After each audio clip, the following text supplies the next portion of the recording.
Here is part 2 to the best upper cross syndrome treatment. Welcome back.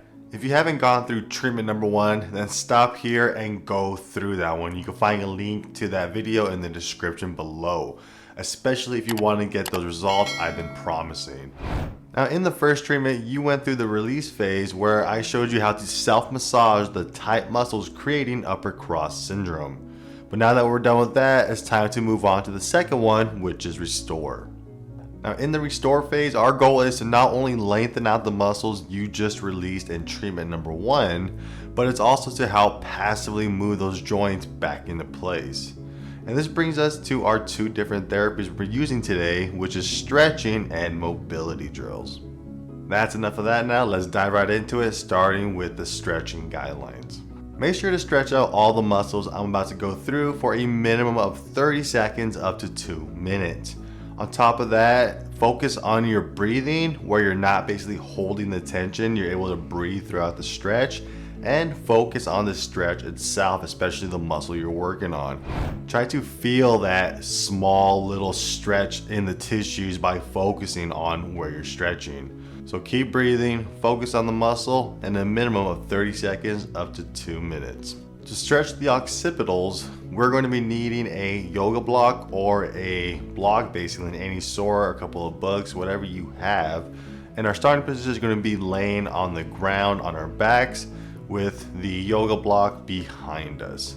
And then from here, you're simply going to perform a very deep chin tuck in order to help stretch out those occipitals. Now make sure to hold down that chin and try to hold that stretch for up to 30 seconds or 2 minutes, whatever you're doing here. But while you're in this position, we can also do some small movements, basically, where you're slightly rotating left and right, or even tilting your head to the side. Now, if you're gonna be doing this during the stretch, make sure, 1, that you're comfortable doing it, and 2, you're going gently and slowly. Now during those movements, if you find an area that's tighter than the rest, then make sure to hang out in those more restricted areas during your stretch. If you want to get a little more from this stretch, you can simply try to hug your knees, which will hopefully elongate the rest of the back, including the muscles up there, your occipitals. Now next up is the SCM, your sternocleidomastoid. Very easy to stretch. If you want to stretch your left one, what you want to do from here is simply rotate your head to the left and then look up and then gently tilt your head in different directions until you feel a tighter stretch. You're rotating to the same side and looking up, a very awkward stretch here, in order to stretch that muscle out. Now on top of that, you can also use your hands to actually pull down the bottom of it near the clavicle here. And from there, you could rotate and stretch that muscle again to get an even greater stretch. Now to stretch the scalenes, what we want to do here is simply tilt our head to the opposite side, bringing our ear to our shoulder. So for example, if I wanted to stretch my left one, then I'm going to tilt my head to the right and vice versa. You should feel a nice little stretch on the opposite side of the neck. Now if you want to as well, you can do small little rotations in that position as well, just to see if different scalenes are going to be tighter than the other. You may feel a different pull, or some spots feel a little tighter. And to stretch the pec major, what you want to do here is simply bring your arm up, placing your elbow against the wall with your arm up against it as well. So basically you have a nice 90-degree angle in the armpit area. Now from here, you want to lean the body forward and then pivot on that shoulder to stretch out that chest muscle. Now you can do this on a wall, on a corner, in a door frame. Now to get an even greater stretch, you can simply try to move the arm up and down very slowly and see if that changes the stretch, and if you find other areas that are tighter. And if you do, simply focus on those tighter areas.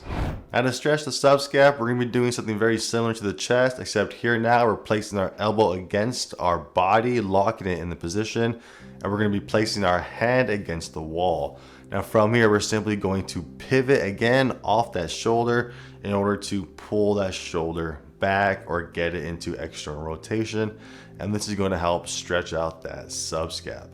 Now you can also use a stick here All you have to do is start by grabbing the edge of the stick and then placing it behind your arms. From here, use your other arm or reach in front of you to grab that stick on the bottom, and then using leverage, you're just going to simply raise that stick up, which will externally rotate the shoulder. Now you can place it in front of you or even to the side. Do what's comfortable for you and what works best. Now we're not done yet, because up next is some mobility drills, starting with the neck. First thing we're going to start off with is a mental focus. This mental focus is meant to help elongate our spine just a little more. And what we want to do is pretend we're getting pulled from the top of our head straight up. Like there's a string attached there, we're just yanking it up. And by doing that, basically you're elongating the spine maybe a centimeter or two if you're lucky, basically. But doing that, focusing on that, is going to help you elongate your spine and straighten out your posture. Now during that time, while I'm pretending I'm getting pulled up here, I can now do some neck rotations. What I'm going to do is simply tuck my chin and then rotate to different directions, and even tilting it in order to start practicing that position for proper chin, not forehead, basically. Now the whole idea here is just simply get your neck in that position and practice that rotation, practice that flexion, all those things you're normally doing with that forward head. Do this for 30 to 60 seconds. Now up next is T-spine extensions, and the idea here is to simply help the spine perform those extensions since we're always in a flexed position. Now what you want to do here is lay on your back using a foam roller or a similar tool. Place it right underneath your shoulder blades going across. Now from here, you simply want to try to pivot right on that foam roller in order to move as much as possible. The goal here is not to roll, but instead to try to bend on that spot. Do that for 7 to 10 passes and then move up 1 to 2 inches and then repeat until you get to the base of the neck. Now on top of that, you can also do small rotations and twists on this roller while you're in your extension. And you may find that some areas are locked up more than the others. And if that's the case, focus on those areas so you can free up that position and then continue on. And the final drill here is T-spine rotations.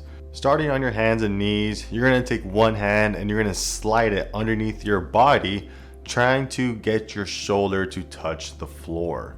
Now in this position, you're going to take a big deep breath and then exhale, returning to your starting position. Now with that same hand, you're simply going to rotate up to the opposite side now. Once again, taking a big deep breath when you hit your limits and then returning to your starting position. Now from here, just change over to the opposite hand and repeat, and then just simply alternate hands for the next 12 to 20 reps. And that's it for part 2 of this treatment, and you may be feeling better with less pain and better range of motion, but that doesn't mean we're done yet, not unless you want to lose those results. And since I'm sure you don't want to do that, make sure to smash that subscribe button so you don't miss the final treatment where I teach you how to secure your brand new posture permanently. That's it for this video. My name's Adam and this is Pain to Strength, where we believe if you can fix your posture, you can fix your pain. I'll see you later.